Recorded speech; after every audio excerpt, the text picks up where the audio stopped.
Halo cuy, pergi balik. Kali ini temenin aku yuk narik uang di kantor pos. Tunggu dulu ya, tahan emosi kalian. Ini aku bukan pamer uang, tapi aku pamer kebaikan orang. Masih ingat gak kalian dengan video ini? Kalau belum nonton silahkan tonton dulu sebelum nonton video ini ya. Jujur aku ngedit video ini rasanya beda banget. Aku sebenarnya sedih tapi aku tahan-tahan karena aku masih nggak nyangka ada orang sebaik itu. Aku jelasin lagi di sini. Aku tidak pamer nominal uangnya, tapi aku pamer kebaikan orang terhadap aku, yang dimana orang itu kenal sama aku cuma 1 minggu dan baiknya sampai hari ini. Beliau warga negara asing dan sudah berumur. Keadaan beliau sekarang sakit. Selain udah umurnya, beliau punya penyakit autoimun yang menyerang tubuhnya sendiri. Jadi kecil kemungkinan beliau bisa balik ke Indonesia, khususnya Bali, dan bertemu sama aku lagi. Makanya aku sangat sedikit merasa menyesal karena selama 7 hari itu aku bertemu beliau, aku tidak mengenal beliau lebih dalam lagi. Itu yang sangat aku sayangin. Tapi beliau sampai sekarang masih mengingat aku dan sering ngirimin aku uang tanpa alasan apapun. Apakah di antara kalian ada pengalaman seperti ini dengan warga negara asing, apalagi itu baru dikenal? Coba kalian komen di bawah pengalaman kalian bagaimana. Aku sengaja buat konten ini karena dari beredarnya video-video bule yang di Bali dengan sikap yang arogan. Aku percaya di Bali masih ada banyak bule atau warga negara asing yang masih bersikap baik di Pulau Bali khususnya. Seperti bule yang ngasih aku uang sekarang ini. Beliau selama di Bali aku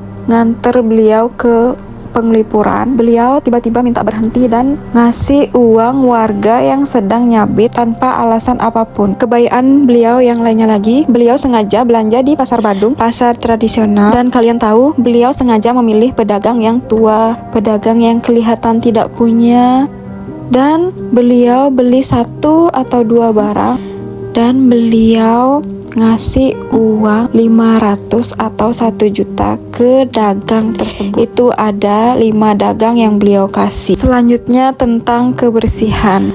Aku ngajak beliau ke Karangasem dan ada sampah di pinggir pantai. Beliau pungutin satu-satu, sampah plastik, sampah botol, dan sampah bekas snack. Beliau pungutin itu sampah satu-satu sampai tangannya penuh, dan kalian tahu beliau buang di tempat sampah dan memilahnya. Saat itu lokasinya di Pantai Virgin. Apa nggak malu kalian buang sampah sembarangan di pinggir pantai? Itu hanya beberapa kebaikan dari beliau, dan aku sengaja buat video ini agar membuka mata kalian bahwa masih ada bule yang sangat baik di Bali dan bersikap dengan baik kepada kita. Terima kasih kalian udah dengerin cerita aku. See you next my video guys. Bye.